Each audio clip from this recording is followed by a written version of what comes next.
There is one sure way to get demons. One thing you don't want to do that could get you possessed by evil spirits.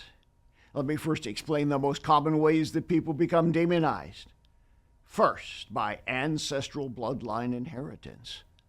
Having ancestors who were evil and committed heinous deeds doesn't automatically mean you will get a demon because of their actions. However, you could be more susceptible to evil tendencies that you inherited from these godless forebears.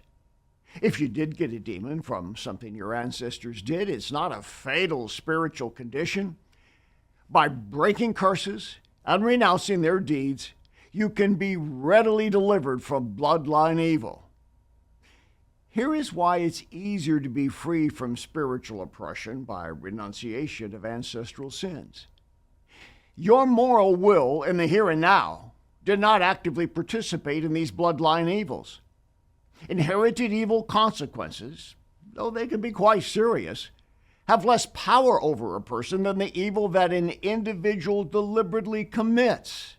I am not diminishing the implications of bloodline ancestry and the dangers such evil represents.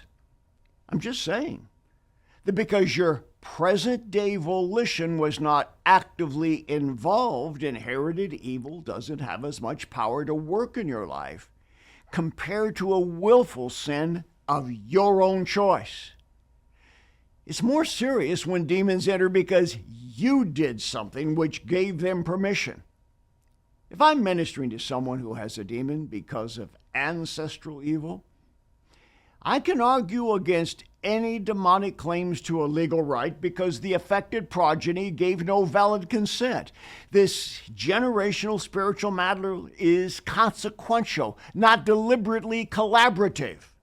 The evil of an ancestor is not necessarily fully binding on a present-day person, but what an individual does in this life can be binding because the power of choice is involved.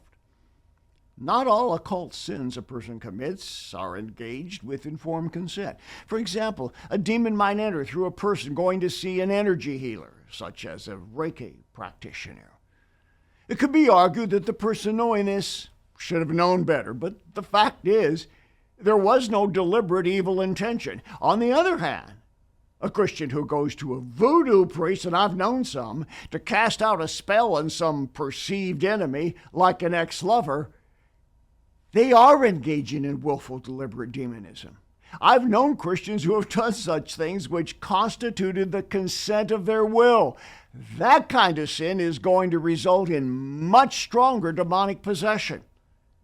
What I'm describing may seem like theological hair splitting and making much ado about the finer points of spiritual warfare.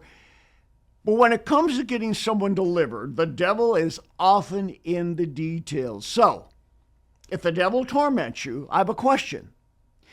Were you fully aware of what you were doing when you engaged in some occult sin? Did you know that contacting a psychic or fortune teller would open your life to demons?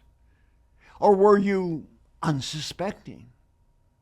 In a practical sense, the consequences may be the same, but easily getting rid of the demon by removing its legal right may depend on whether the demonization was by informed consent.